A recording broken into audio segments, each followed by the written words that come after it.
The original concept was that we needed a fund that could augment the United Way. We all came to the Valley in the late 60s, early 70s, and I think all of us did fairly well, and so I think we also realized that there was something that was expected of us.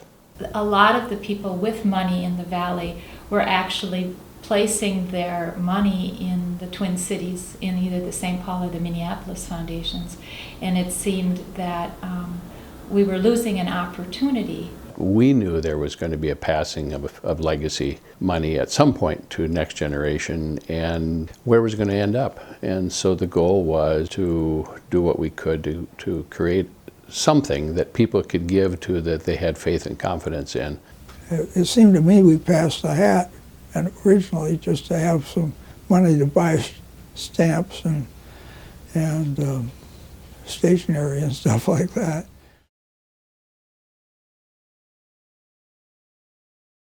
We didn't want to make the foundation a creature of the Stillwater community. If it was seen just as a Stillwater community project, or just, a certain group of individuals and their own, philanthropic interest or whatnot, I don't think it would have had anywhere near the reach or success that it has had.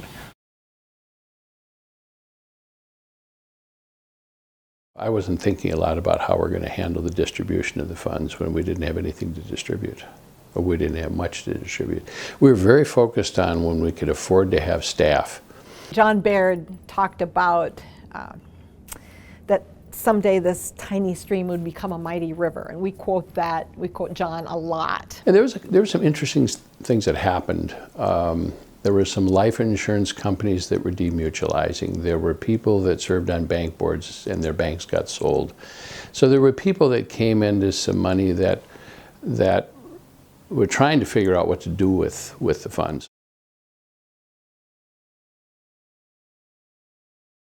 We knew that the community was going to grow, that it was going to become more diverse. We knew that the vacant land between the Stillwater area and all the surrounding communities, we knew that at some point in time, that's going to connect to the Twin Cities. One thing about water is that it attracts people with resources.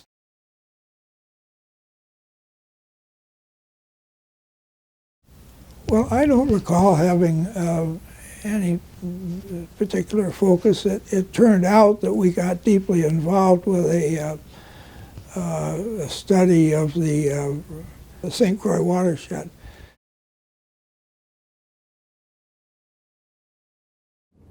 We govern much by consensus. So when we come to an agreement, we support each other.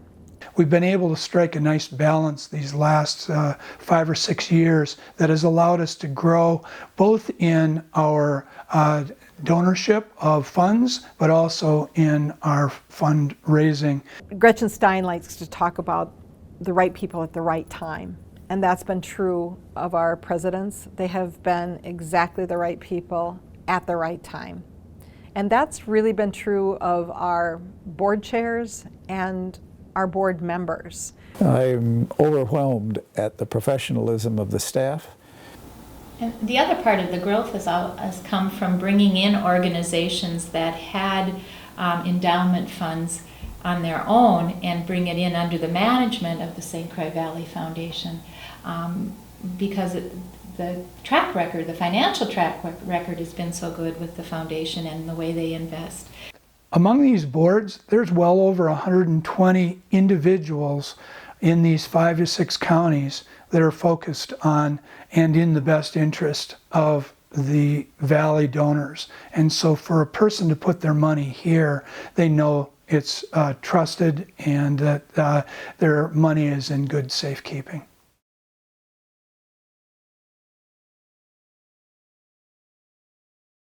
One of the biggest challenges that we're going to have is to take this next generation of givers and challenge them with the commitment to support the St. Croix Valley Foundation and the communities that are in this region.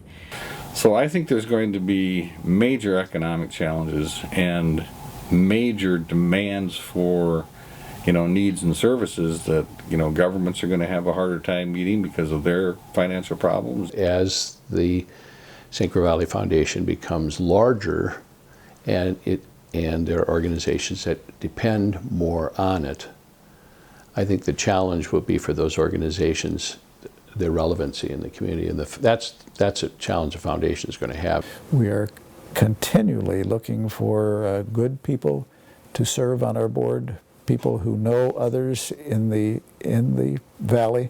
I think the demographics of the region are changing somewhat, and I think with the opening of the new bridge, the population that's expected in western Wisconsin, I think will be raising some challenges for different communities. These couple decades that we're in here, the baby boomers, get ready to retire or retire, is going to be a period of tremendous transfer wealth. You want some mechanism again to be able to capture that and to put it to use in the area where it was developed.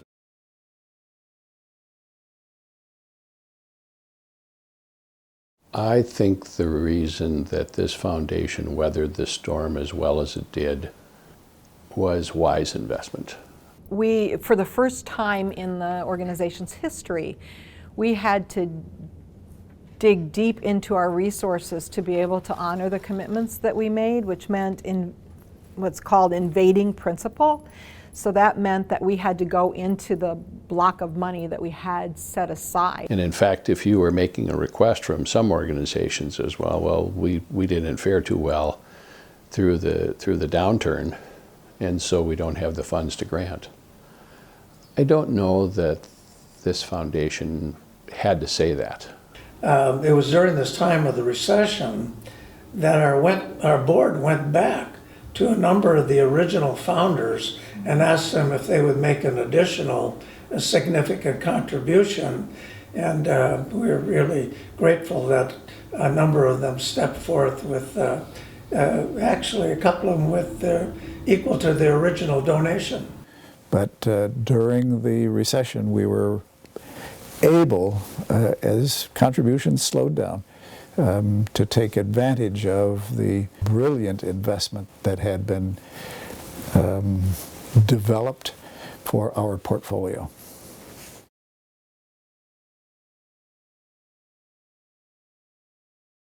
So at our 30th anniversary, I'd like to see us at $100 million.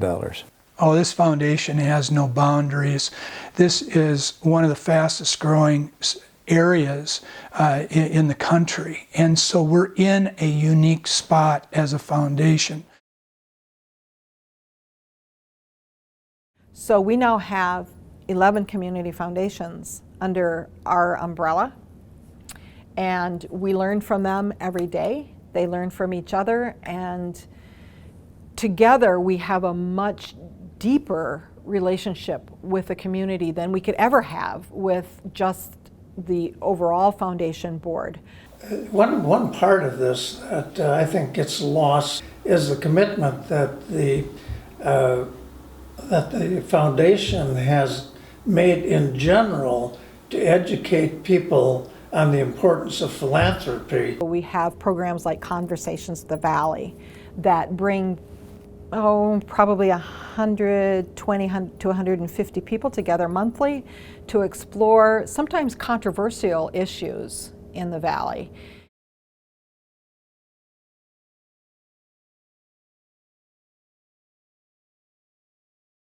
A lot of people will point to the Partners for the Future. The relationship with the St. Croix River Association. The gifting and granting that has been done to various school organizations throughout the valley. I remember there was like a request for a tuba in a band in western Wisconsin that could not afford a tuba, but now they have a tuba and it makes a big difference for their marching band in their school. Operation Help, which is distributing dollars to individuals of need at any time when they may have an unfortunate experience in their life. The Management Assistance Grant Program, and that gives money to nonprofits to help them build their infrastructure. We have, for example, 82 children this year in our school district who are homeless. That's incredible when we think of River Falls, Wisconsin. The foundation can provide all sorts of support to that situation. We have a health and wellness fund now that is working on helping people with childhood obesity. I think also of Grace Place in New Richmond, which is our Salvation Army homeless environment. To me, it's just a great success story. And it's been a wonderful change in my character, I guess, but to be involved in this and to benefit from that greater idea that you're talking about. It would just be wonderful if we could have enough funding so that we could take on some of the very basic social problems that are in this area. What is really encouraging to me is that we have younger people on our board now, and they are every bit as committed and passionate and dedicated to this region as anyone else on the board. It's our foundation, it's our money, it's our opportunity to put those dollars to work, and whether it's a food shelf or it's a nature center or it's a homeless shelter or it is an animal care center, and any of 100 different applications for philanthropy that improve lives and change lives. I think there's a spirit among the folks in the St. Croix Valley, and particularly among the leaders that are selected to serve on these boards, because they recognize the responsibility back to their peers and their neighbors to make the right decisions, responsible decisions, because we're being trusted with their money.